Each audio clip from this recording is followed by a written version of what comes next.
Good morning and Sai Ram. बच्चों, पहली video में आपने पाठ 11 पढ़ोकू की सूझ कविता के बारे में पढ़ा, उसके भावार्थ अच्छी तरीके से समझा और पढ़ोकू किस तरह से कोल्हू के बैल के बारे में समझना चाहता था कि कैसे इसके आगे पीछे घूमता है और किस तरह से यहाँ से जो ये कच्चा धानी जो तेल निकलता है और किन किन चीज़ों से निकलता है और किस तरह से वहाँ पर उस यंत्र के अंदर डालते हैं और कोल्हू का बैल जो है वो दिन भर कैसे घूमता रहता है और मालिक अपना चुपचाप बैठकर उसको देखता रहता है और उसकी घंटी इस तरह से बजती रहती है। जैसे घंटी बंद होती है तो मालिक जाकर उसकी पूंछ पकड़कर उसे हिलाता है और फिर वह चलने लग जाता है। लेकिन पड़ोकू को यह बात समझ में नहीं आई कि बैल ऐसा क्यों करता है। उसे चुपचाप एक जगह में खड़े हो जाना चाहिए और मालिक ये ना समझे कि वो खड़ा होकर घंटी बजा रहा है। लेकिन वो तो बैल है, वो तो जानवर है, वो कैसे समझेगा ये सब, क्योंकि उसने वो तर्कशास्त्र थोड़ी पढ़ा है जैसे कि पड़ोकू ने पढ़ा है।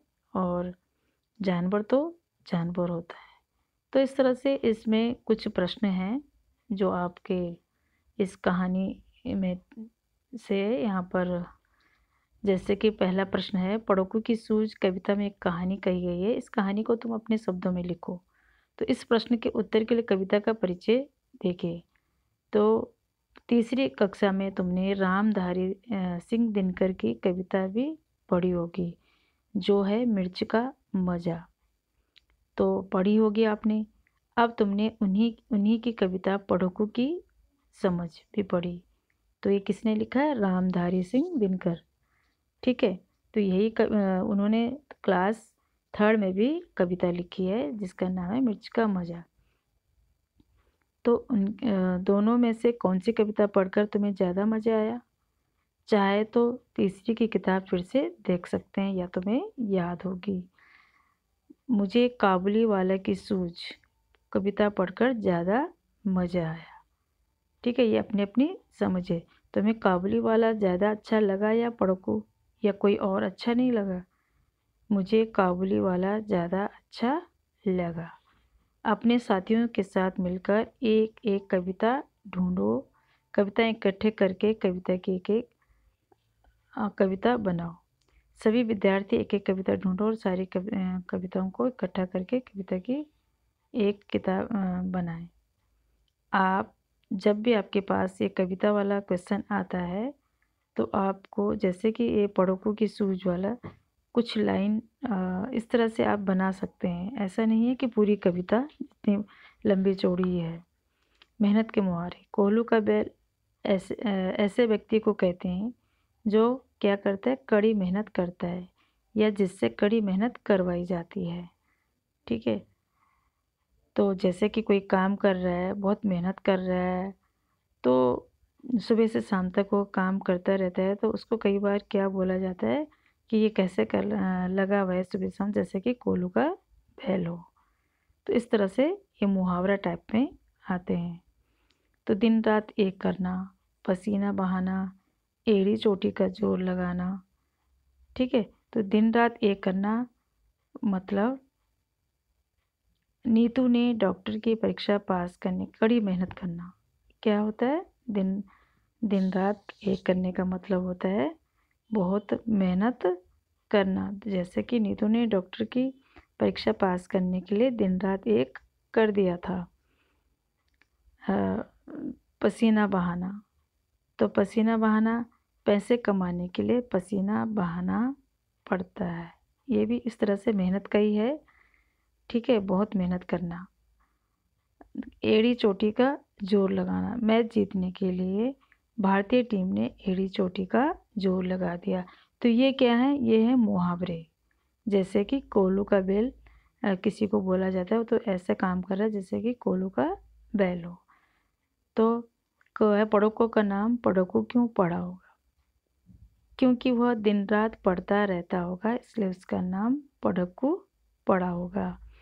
तुम कौन सा काम खूब मन से करना चाहते हो? उसके आधार पर अपने लिए भी पढ़कू जैसा कोई शब्द सोचो। मैं चित्र बनाने का काम खूब मन से करना चाहता हूँ। उसके लिए मैं चित्रकार कहलाना पसंद करूँगा। तो ये अपने-अपने शौक होते हैं। किसी को चित्र बनाने का काम किसी को ड्राइंग बनाना बहुत पसंद है, किसी को पढ़ना पसंद है, किसी को साइंस की बुक पढ़ना पसंद है, किसी को खेलना पसंद है, ठीक है? तो अपना-अपना शौक होता है हर किसी को, अपना तरीका। हाँ, जब बजती नहीं दौड़कर तनिक पूँछ धरता हूँ। तो पूँछ धरता हूँ का मतलब है पूँछ पकड़ लेता हूँ। नीचे लिखे वाक्यों को अपने शब्द में लिखो। मगर बूंद भर तेल साँझ तक भी क्या तुम पाओगे? मगर शाम तक भी बूंद भर तेल तुम नहीं पा सकोगे। क्यों बोला? कि अगर वह बैल समझदार होता या वह चुपचाप एक जगह में खड़े होके घंटी बजाता रहता और मालिक को नहीं पता चलता तो। इस लाइन का इस तरह से उन्होंने आंसर दिया है। बैल हमारा नहीं अभी तक मंतिक पढ़ पाया है।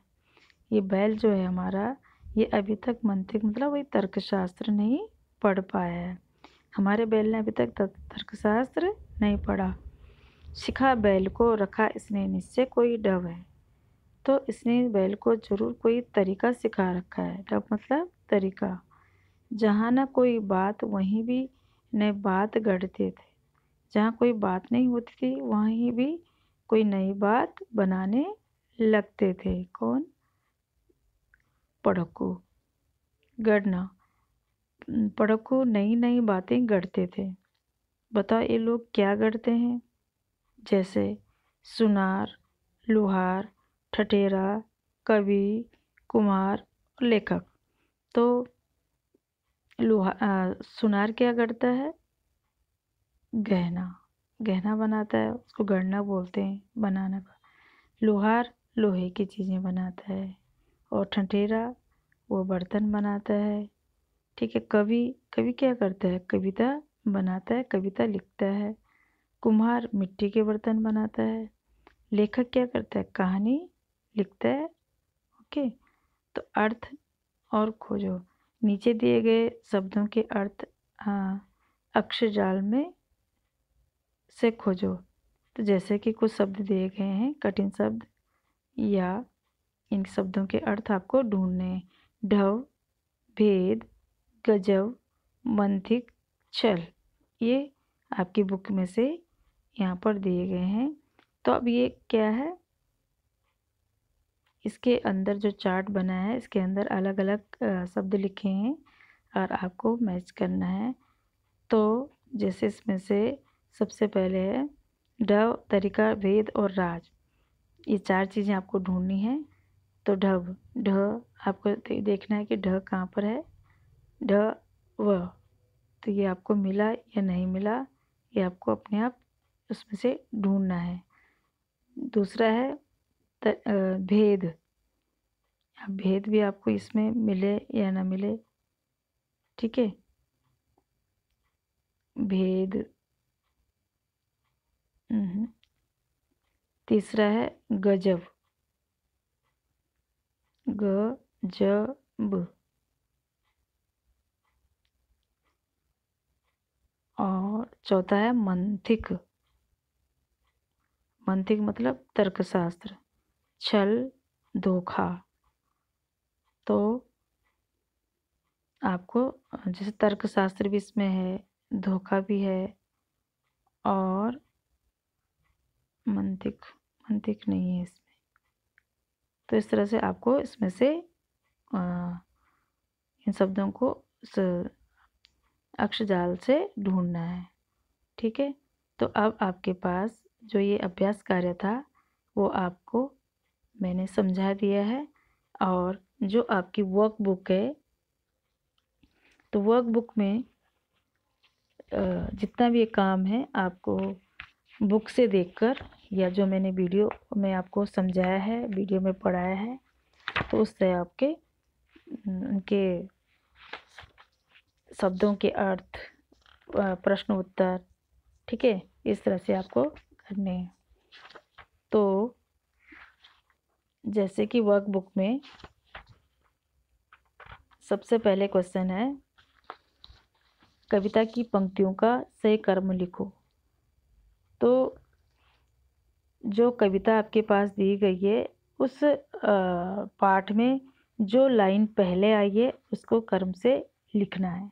ठीक है, तो क ख ग घ ये जो दिया गया है, पहले कौन सी लाइन आएगी और बाद में कौन सी लाइन आएगी, ये मैं कौन सी बुक से बता रही हूँ, वर्क बुक में आपको इस तरह से काम करना है। ठीक है, शब्दों को उनके अर्थ में से मिलाओ। अभी यहाँ पर शब्द अर्थ दिए गए हैं वर्क बुक में, तो उनको उनके अर्थों से मिलाना है। ठीक है, जैसे पढ़कू है तो पढ़कू को क्या बोलते हैं। ठीक है, पढ़ने लिखने वाला। गजब है तो गजब को क्या बोलते हैं, क्या बोलते हैं। ढब है, ढब को क्या बोलते हैं, तरीका। मंथिक है, तर्कशास्त्र। तनिक है, थोड़ा। गढ़ना है, बनाना। ठीक है, तो इस तरह से आपको इनके शब्दों के अर्थ में मैच करना है। कविता में पढ़ोकू नई नई बातें करते थे, बताओ नीचे लिखे लोग क्या क्या करते हैं। तो सुनार, लोहार, ये सब आपकी जो मैंने आपको अभ्यास कार्य करवाया उसमें से देख के आप लिखेंगे। कविता की अगली पंक्ति पूरी करो। तो ये कविता की अगली पंक्ति पूरी करो, जो पंक्ति आपको दी गई इसके बाद की पंक्ति आपको लिखना है। ठीक है, अब है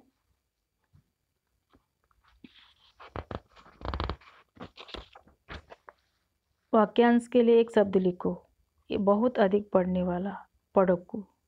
बहुत अधिक खाने वाला, बहुत अधिक बातें करने वाला। बहुत अधिक रोने वाला, बहुत अधिक लड़ने वाला। बहुत पैसे खर्च करने वाला। तो ये आपने इनके एक शब्द लिखना है। यहाँ पर बैल से कौन कौन से काम लिए जाते हैं, ये आपने इसमें अपनी तरफ से 4 लाइन लिखनी है। विलोम शब्द मालिक, लायक, हंसना, नई, बैल, सांझ, ज्ञान, तेज, ये मैं आपको फिल करके और फिल करके पीडीएफ बनाकर आपको भेजूंगी। ठीक है, जितना जिससे हो सकता है तब तक आप काम कर सकते हैं वर्कबुक में। और जिसको नहीं समझ में आएगा, जब मैं आपको ये वर्कबुक पीडीएफ बनाकर भेजूंगी फिल करके, तो तब आप काम कर सकते हैं। जिसको जैसा आता है, अगर आता है तो ठीक है, नहीं आता तो मैं आपको समझा दूंगी। ठीक है, साईं राम।